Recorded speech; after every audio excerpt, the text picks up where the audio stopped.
Assalamualaikum warahmatullahi wabarakatuh.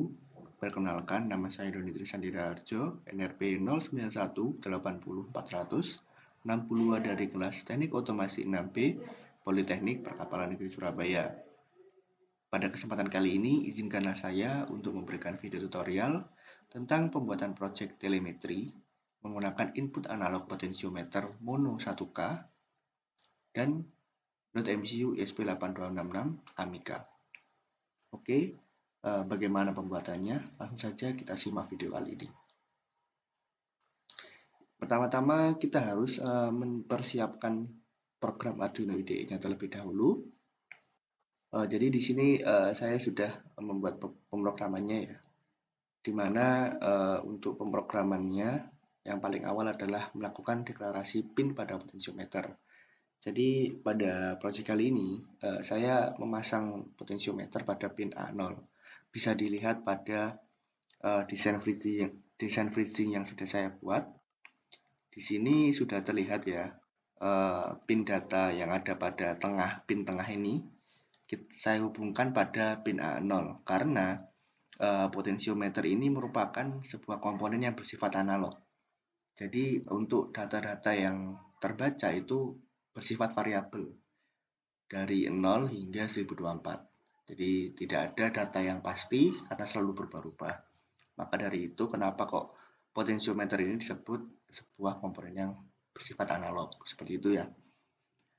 Kemudian untuk pin yang di sebelah kiri ini adalah merupakan pin ground ya.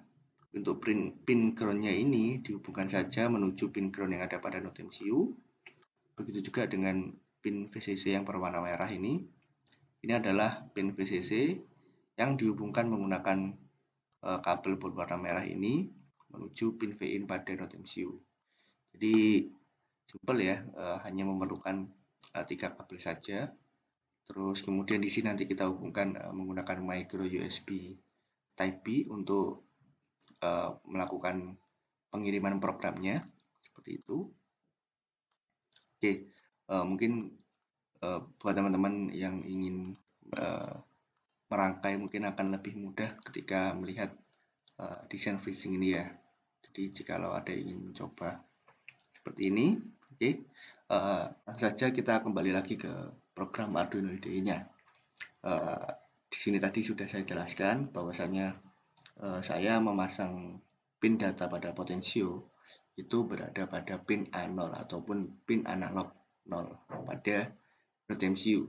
Kemudian untuk di void setup-nya ada satu pemrograman yaitu serial begin 9600. Jadi pada proyek kali ini saya memanfaatkan serial monitor dengan baud rate-nya yaitu 9600 untuk melakukan komunikasi serial data. Jadi kan ada macam-macam tuh baud rate-nya ada 11.000, 11.500, ada juga 9.600, itu terserah. Yang jelas untuk kesempatan kali ini saya menggunakan baud rate-nya 9600 untuk melakukan komunikasi serial pada serial monitor untuk menampilkan hasilnya seperti itu. Kemudian pada void loop-nya ada beberapa program ya. Yang pertama yaitu nilai potensio sama dengan analog read A0. Apa artinya?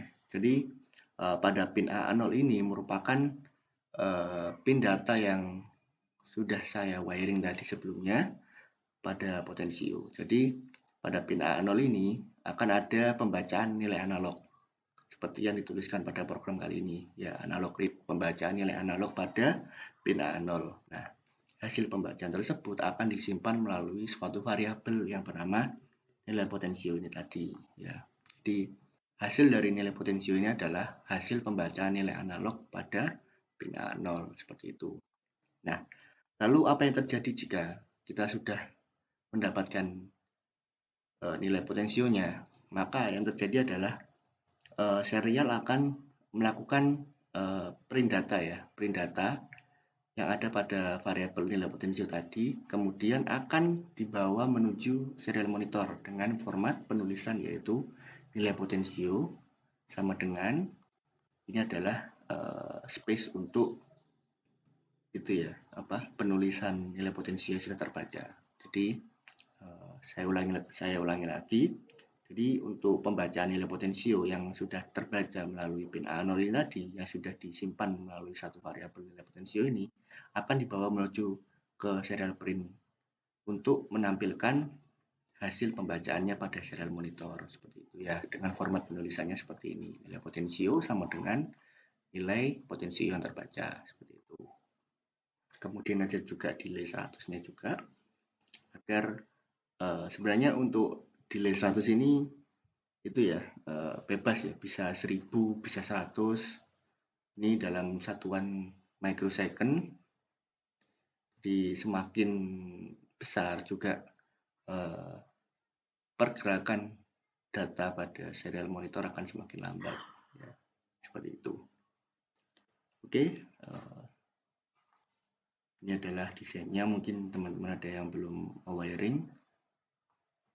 Oke, mungkin itu ya untuk programnya. Yang perlu diperhatikan juga adalah ini juga yang perlu dirubah adalah di bagian tools ya, khususnya di bagian board, karena kita menggunakan ISP tipe 12E ya, 8266 pabrikan Amiga. Ini kita bisa memilih boardnya seperti ini, Node MCU 1.0 ESP12i modul ya. Di sini sebenarnya saya menggunakan ESP8266 yang versi 2, tapi tidak masalah kalau di Arduino IDE-nya menggunakan Node MCU yang versi 1.0 ya. Tidak masalah, asalkan yang board yang kita gunakan adalah Node MCU, bukan Arduino Uno ataupun Arduino Nano, seperti itu. Kemudian di sini nanti ada port ya, karena di sini saya belum menghubungkan kabel micro USB-nya ke laptop saya, jadi belum muncul. Jadi nanti ketika ada COM yang terdeteksi, maka kita gunakan COM tersebut, atau kita bisa melihat melalui device manager ya, untuk COM mana yang terhubung pada komponen kita, seperti itu. Oke, mungkin untuk pemrogramannya sudah saya sampaikan semua ya. Untuk selanjutnya mungkin kita bisa melihat simulasi dari program ini. Terima kasih, sampai jumpa di video selanjutnya. Oke, kembali lagi di video saya. Pada video kali ini kita akan mensimulasikan program dan juga komponen yang kita wiring sebelumnya. Seperti apa yang sudah saya sampaikan sebelumnya, pada proyek kali ini kita hanya membutuhkan satu buah potensiometer mono sebesar 1K. Kemudian kita menggunakan Node MCU ESP8266 Amiga. Kemudian kita juga membutuhkan kabel micro USB Type B untuk melakukan proses transfer program dari Arduino IDE menuju Node MCU. Kemudian satu buah laptop untuk melakukan pemrogramannya. Oke, seperti ini ya. Sudah di wiring juga seperti yang ada pada desain yang sudah saya buat di FreeSync di video sebelumnya. Sudah sesuai. Oke, mungkin langsung saja kita transfer programnya ya. Kita cek terlebih dahulu apakah board yang kita gunakan sudah benar ya. Node MCU 1.0. Kemudian untuk portnya sudah terbaca yaitu di COM 4. Mungkin bagi teman-teman yang COM-nya tidak terbaca atau ada kendala lain bisa melihat di device manager ya untuk melihat COM mana yang terdeteksi. Oke, langsung saja kita upload program ini menuju Node MCU. Apa yang terjadi nanti kita lihat sama-sama.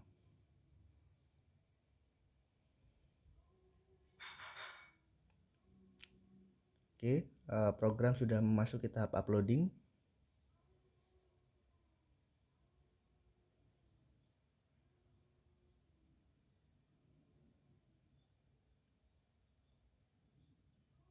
Terlihat ya, LED di ESP8266 ini sudah berkedip-kedip. Tandanya program yang kita inputkan sudah dalam proses transfer. Oke, programnya sudah dan uploading ya, sudah tidak ada masalah. Langsung saja kita menuju ke serial monitornya untuk melihat kondisi dari nilai potensio. Oke, Ini adalah kondisi awal dari nilai potensionya ya, di angka 392 sampai 393 tadi ya. Mungkin yang pertama ini kita minimalkan dulu ya, dengan cara memutar knob potensiometer ini berlawanan dengan arah jarum jam. Kita putar. Oke, ini adalah kondisi minimum dari potensiometer yang berada di angka 9. Ini adalah kondisi minimum ya, setelah saya putar berlawanan dengan arah jarum jam. Sekarang kita akan memutar knob ini searah dengan jarum jam. Apakah yang terjadi? Maka nilai akan terus bertambah sampai di titik maksimalnya, yaitu di angka 1024. Ini adalah kondisi maksimal ya, setelah saya putar mengikuti arah jarum jam. Maka yang terbaca adalah nilai maksimum dari potensiometer tersebut di angka 1024. Kita kembalikan lagi di kondisi minimum. Kita putar berlawanan dengan arah jarum jam. Maka seperti tadi ya, potensio akan kembali ke titik minimumnya di angka 9. Oke, mungkin itu saja yang bisa saya sampaikan terkait project telemetri menggunakan input analog potensiometer mono dengan Node MCU ESP8266. Saya memohon maaf jikalau banyak kekurangan maupun kesalahan. Akhir kata, wassalamualaikum warahmatullahi wabarakatuh.